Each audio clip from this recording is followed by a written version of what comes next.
Welcome back. I'm the Book Guy, and this week we're going to be looking at the Gentleman Bastard series by Scott Lynch. You might know this one by the name of the first book, The Lies of Locke Lamora. This is a spoiler-free introduction and a bit of a pitch for this series to help you decide if you want to read it. This series gets a decent amount of hype on BookTube, even years after its publication. If you ever watch Murphy Napier, she does a My Top 10 Favorite Fantasy Series video that's updated every year. And year after year, she has been listing Gentleman's Bastards as her favorite series. It's that good. Also, how great is Murphy Napier? Love her. She's got amazing hair. Yet there is a catch to this series. It is famously unfinished. Look at this, published in 2006, 2007, and 2013. That's it. The author has said there will be 7 books in this series, yet it has been over 10 years since the last one. Gentleman's Bastards is another one of those brilliant book series like Game of Thrones or King Killer that has vanished like Homer retreating into the bushes. Now, why is there still interest in this series despite 10 years passing without a new book?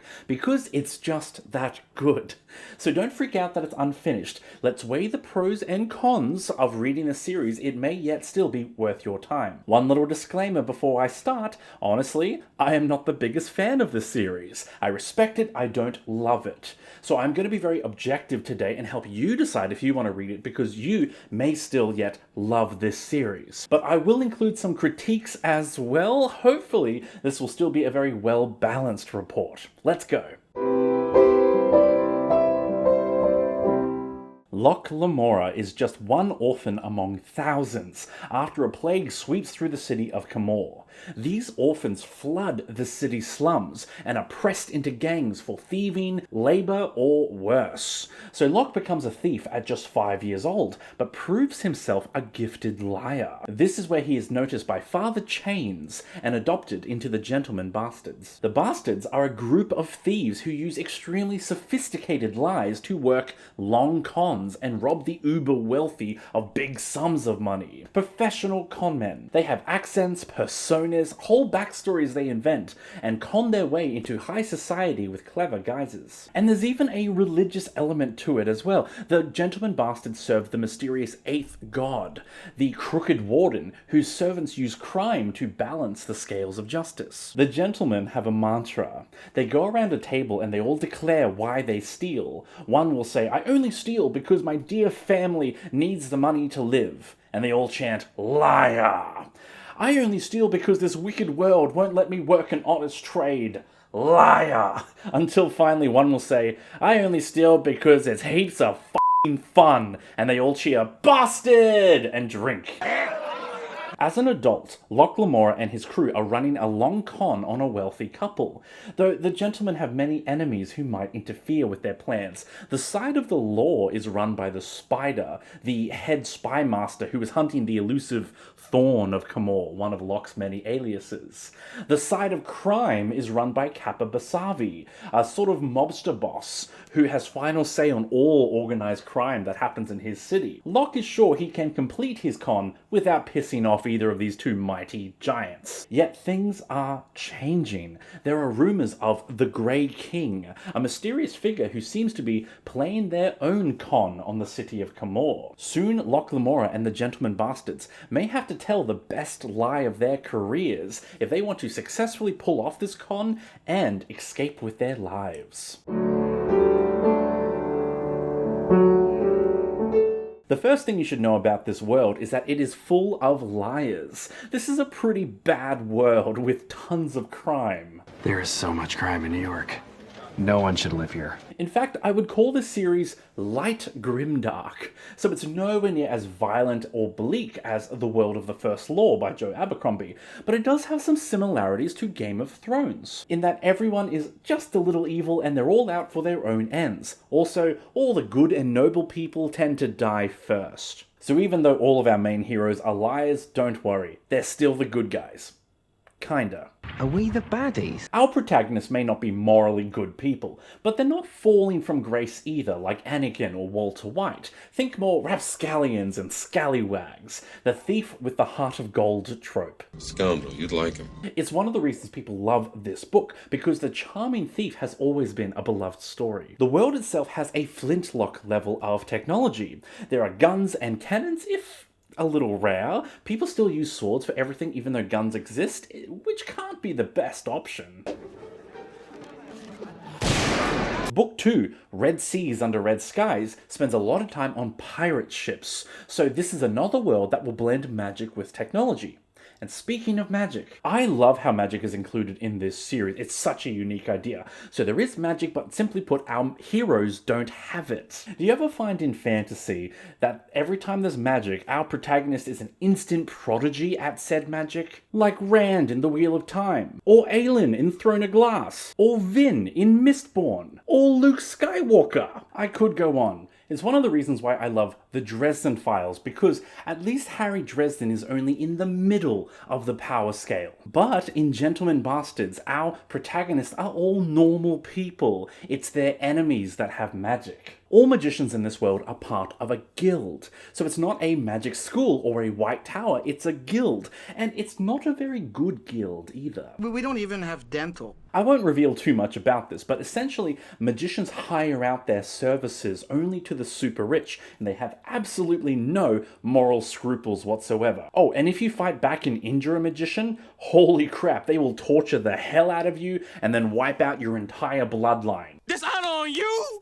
Dishonor on your cow! So the magicians are literally untouchable. It's terrifying, but also perhaps a little more realistic than normal. We also have the ancient world. So there was a powerful race on this world known as the Eldrin, who built wonders that still exist today.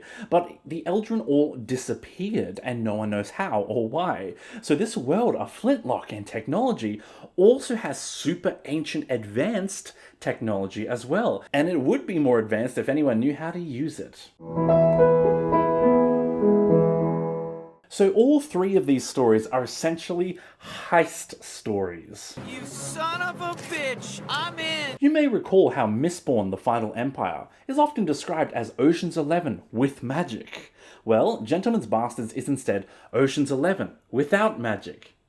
Okay, bad example. Alright, maybe put it this way. The obstacles are magical, so it's Ocean's 11 if the casino had magic. That's better. As for the plot lines, all three books will have 3 plot lines. So first, there will be a plot line set in the past. So the Gentlemen Bastards are all adopted as children by Father Chains, and he trains them in the art of the con. So each book will have an occasional chapter set 15 or 20 years ago when they were kids. This plotline will largely build on the characters themselves and establish their relationships with the other members of the team, but it will also show where and how they got their skills. These kids spent their childhood doing small testing cons. The second plotline in each book is always the current con that the bastards are up to now. So in each book, they've got a big scheme they're working on. It can be complex, but it's also a ton of fun. That's all I'm going to say about it because this is a real strength of the series. The third plotline is always the unexpected, bigger threat from outside. It can be a threat from the law, the mobsters, the magicians, anything. And this is a slight spoiler, but the outside third incidental plotline always takes over the whole thing. And I love it. I love that these guys are just trying to make money and end up getting caught up in something so much bigger than they intended, and it just snowballs from there. I also love a story where an insignificant seeming plot C ends up taking over plot A. The best part of this is that all three of these plot lines will interact in very clever and satisfying ways. So the things they learned in the past will impact their current con, and which in turn will help them with the bigger outside threat. It's all connected. Every plot is very tight and relevant. Yet most of all, these 3 plots are always connected to the relationships that the bastards have with each other and shows just how close they are. Let's talk about that.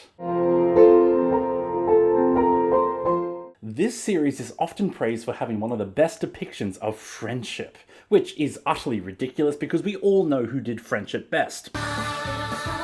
Seriously, this group is just like the Fellowship of the Ring, and our 2 main heroes, Locke Lamora and Jean Tanner, are literally on the same level as Frodo and Samwise.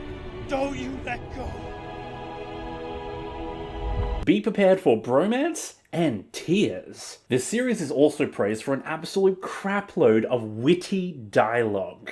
This is the greatest strength of both the writing and the character work. There are so many funny lines of dialogue all through this series from our characters. Quotes like, "I have 2 wishes at the moment. Strong coffee and stronger coffee. I deeply regret my error. Now go f*** yourself with this bag of money. There is no freedom quite like the freedom of being constantly underestimated."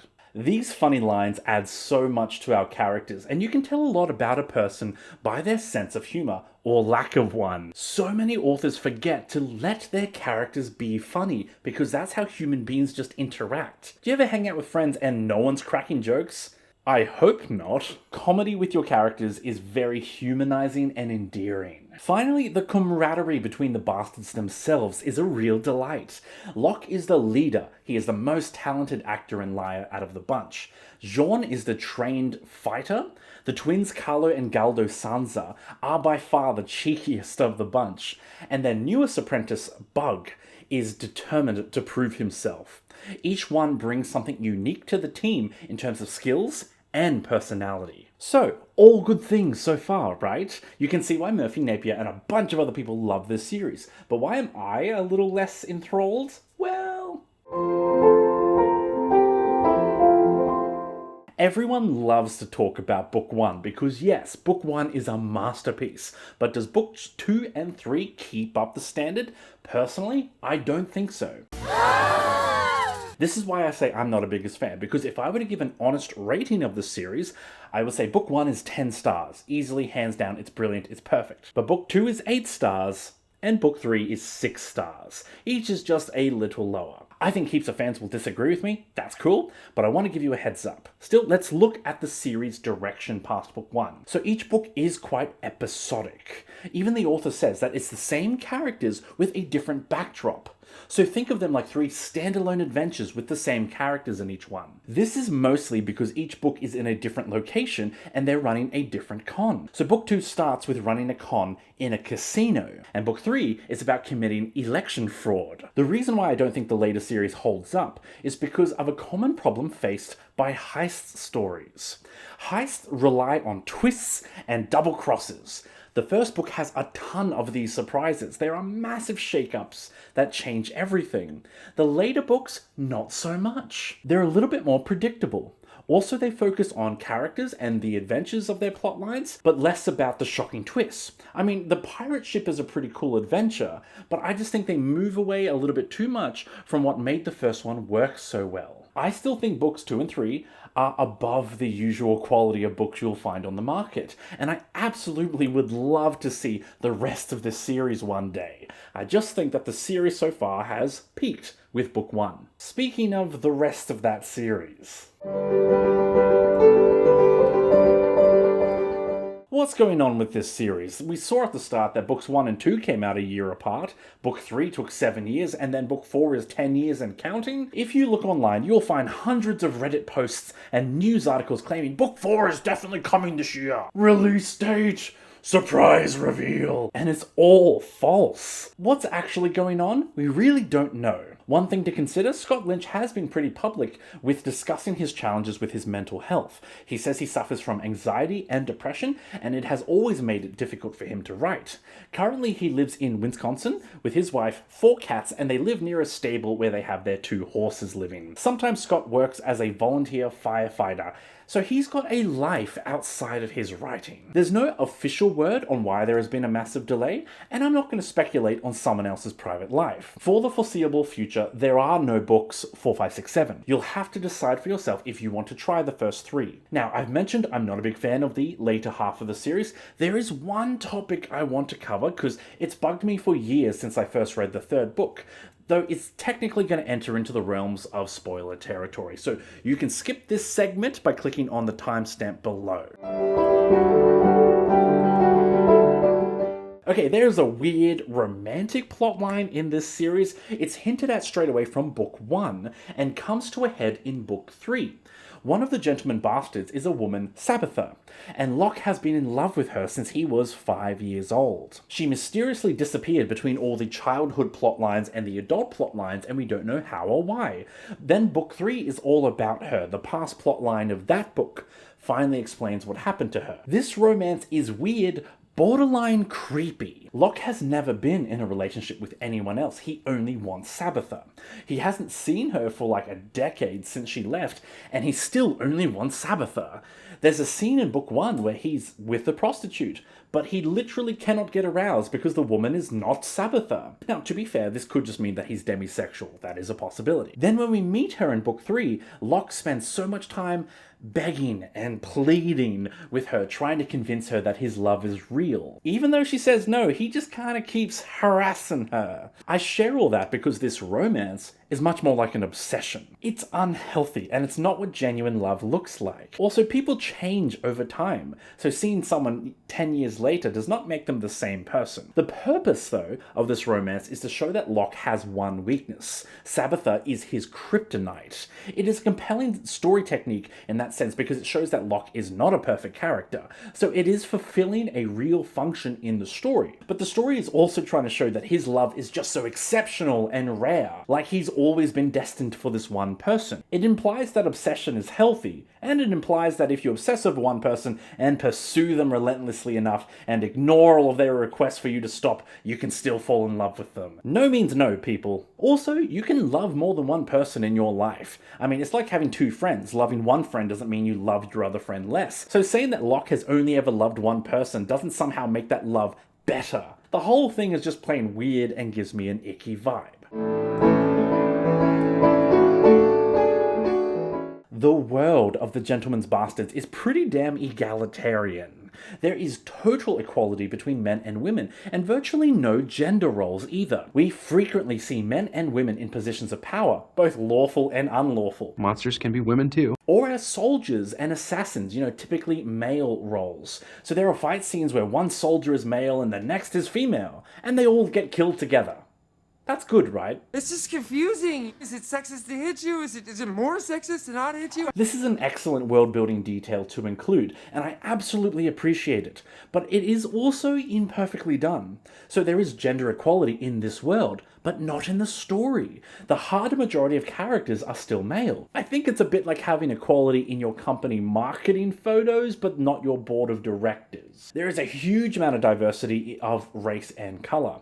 So especially when we're looking across the whole series, each story is in a different location, so there's lots of cultural changes between each book, and all the cities are very multicultural as well. As for LGBT, someone once asked Scott Lynch, are there gay or bisexual characters in your series? And he answered, saying that there are in books 2 and 3. The first book, however, he said that there are characters whose sexuality is listed in his private notes, but it didn't make it onto the page. And he also said he didn't want to announce that later on Twitter because it would be like claiming Dumbledore was gay and more about the author virtue signaling. Anyway, he also stated that he was including more LGBT in the 4th upcoming book. People love to see Locke and Jean as potentially queer, though it's pretty clearly not that, though sometimes you take representation where you can find it. This story can be pretty grim, even right from the start. There's a plague that creates thousands of orphan children, and these kids are getting taken advantage of by all sorts. There's a brief scene of child thieves being hung for their crimes, and a strong implication that worse things are happening to them too. There's a torture sequence in book 1 that's pretty bloody and gruesome. In fact, there's more than one torture scene. There's executions, there's gladiator fights where people fight to the death, so this is a pretty violent world at times. Yet it's never shocking or sudden violence, or random. You know when these scenes are coming. There's a huge amount of swearing, there's lots and lots of dirty talk, although there's very little actual sexual content. Overall, there's just enough of a content warning in the series to give it a sense of realism without going to any full extreme. This is a tough question. I would say that everyone should try the first book. It is standalone, it is episodic, and it does have a solid ending. It really is a masterpiece. Tightly plotted, lots of twists, great characters, and a ton of fun. As for books 2 and 3, to each their own. If you love book 1, by all means, go on to the next one. If your reaction was a bit mid, then yeah, maybe it's okay to go on to something else. Either way, I hope you enjoy the first book. Good luck, my friends, and happy reading. I hope you know now if this series is going to be right for you. If it's not a slam dunk yes, please check out one of the other videos on my channel. I've got a bunch of book videos where I'm introducing series to you. I hope one of them will inspire you to enjoy some reading. Next week, I am looking at Lightbringer by Brent Weeks to finish off our Flintlock February theme. If you enjoy my work, please check out my shop or my Patreon as a way to say thank you. I do weekly videos introducing books like this, or at least I aspire to do weekly videos, so subscribe if you want to see more. Thanks for watching. I hope you find time and energy to enjoy some good reading today. Bye everyone.